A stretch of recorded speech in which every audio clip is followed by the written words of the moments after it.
a little while, because I think Isaac was lazy. I don't know what the deal was, but I mean, if you reach 40, and he had his dad get him a woman. There was like the Seinfeld episode, I think, where it was something like, or maybe it was a Friends episode, where one of the characters said to the other character, if I reach 40 years old and I'm still single, I'll just marry you. And the other one said, sorry, I'm already taken by that other person. If I reach 40, then I'm marrying them. So, I mean, it's the kind of thing where he's Isaac, and he's like a lazy sort of dude. In fact, the Bible only tells us a few snippets about Isaac's life, and here are a couple more. Take a look at this next one. In Genesis 25:28, we'll read it. I printed it there. It says, the boys grew up. Esau became a skillful hunter, a man of the open country, while Jacob, his other son, was a quiet man, staying among the tents. Isaac, who had a taste for wild game, loved Esau, but Rebekah loved Jacob. So here's Isaac, and he loves his older son, who's going out and hunting and bringing food back. He's not a big fan of his younger son, who hangs around with the tents all the time and the other ladies and everybody who's hanging around there. So Isaac favors his one son over his other son. He's showing favoritism, and fathers, if you do that to your children, you are dysfunctional. So I'm just going to say it. I think Isaac is a little dysfunctional here. Okay? Let's keep going. Let's see what else comes up. In Genesis 26, I told you a story last week about Abraham when he was down in Egypt. And he goes down to Egypt, and the king, the Pharaoh of Egypt, takes Abraham's wife into his own harem. Because Abraham said, oh, that's okay, she's just my sister. So then the Pharaoh took Abraham's wife as his wife in his harem. And then God punished Pharaoh, and Pharaoh said, why'd you lie to me? Have your wife back. Well, what I didn't tell you last week is that Abraham did it a second time, later on in his life. Same exact story. He's in a different land with a different king, and he's afraid that his wife is so pretty and they're going to kill him to get the woman. And so he says, she's just my sister, as if that's somehow better. Because then what it means is they'll still take the woman, but now they won't kill him. Right? So somehow that's better for him. And so that's what happens. The king takes the woman, and then God sends some kind of warning to the king, and Abraham gets his wife back. Okay? And then now we're coming to Genesis chapter 26, and we find out that Isaac does exactly the same thing. We're picking up the story here, just Genesis 26, verse 1.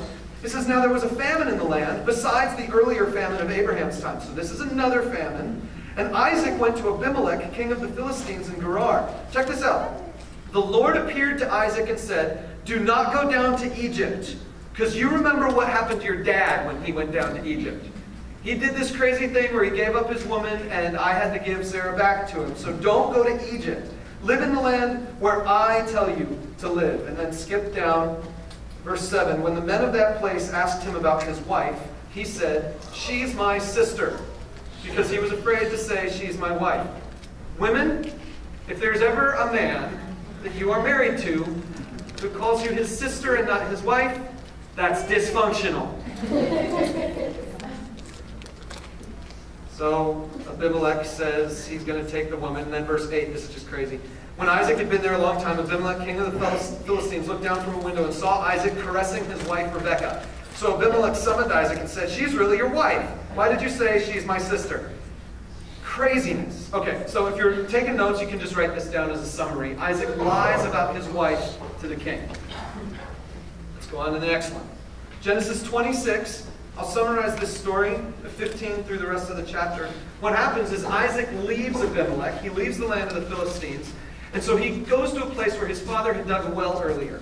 And then the people who lived in that area filled that well up. And so Isaac dug it out again. He dug out the well, and he starts living there. And then the people say, oh, look at this. The well's working again. We want it. So then they come to Isaac and start an argument. And Isaac says, that's all right. I'll go ahead and move somewhere else. So he moves somewhere else and digs another well. And then they say, no, we like that well better. We want that well. And so then Isaac moves again. And it happens a few times until finally God brings him to a place where Isaac digs another well, and no one bugs him about it. So he's cool with that. So on the one hand, you could say this guy is a passive, lazy chicken who's letting other people walk all over him. But actually, it's a positive thing. Because what he's doing here is he's saying, listen, God has made me a promise to give me this land eventually. So I don't have to worry about this particular piece of dirt right now. I'm going to get it, or at least my descendants are going to get it one of these days. So that's all right. You can have it for now. It's like on lease or whatever.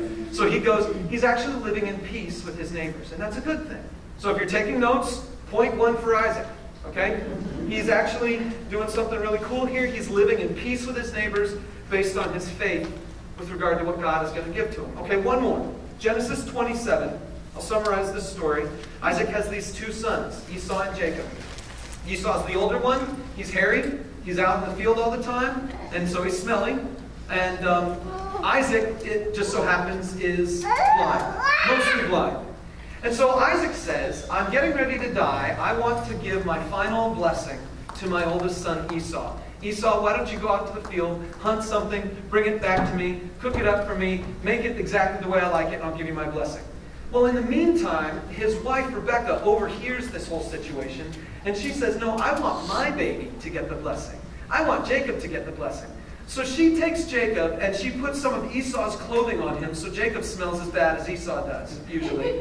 And then she gets a goat, and she slaughters the goat, and she cooks up the food just like Isaac would like it. And then she takes the skin of the goat and wraps it all around Jacob. So it's a Jacob in goat's clothing. And so he's all wrapped up in this hairy stuff. And so then he goes to his dad. He says, Dad, here's the food. I've gotten it for you. And the dad says, who are you? And he says, I'm Esau. And the dad says, Isaac says, but your voice sounds like Jacob. And he's like, I'm still Esau. So he comes up close to him, and Isaac sniffs him, and he goes, well, you smell like my son. Just like a freshly plowed field is what it says in the Bible. In other words, like manure. That's dysfunctional right there. But so anyway, then Jacob comes up, he says, no, I'm really Esau. And Isaac says, well, let me touch you. And so he touches his skin, and he feels the goat skin and thinks it's his son. Now, you got to be darn hairy to be mistaken for a goat. So this is what I'm saying. I'm saying that Isaac somehow ignorantly gave the blessing to the wrong kid, because he then gives the blessing to Jacob instead of to Esau. So that's not really a point in Isaac's favor either.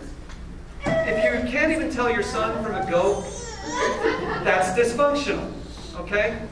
Okay, so we've seen Isaac. His life isn't all the greatest. But somehow, he got his name mentioned in the Bible and I didn't. Somehow Isaac's name is mentioned in the long list of people who expressed great faith. And mine isn't. Why is that? Well, maybe if we look at Jacob's life, we'll get a little more insight. So let's look at Jacob's life story. Genesis 25, we're kind of going backwards.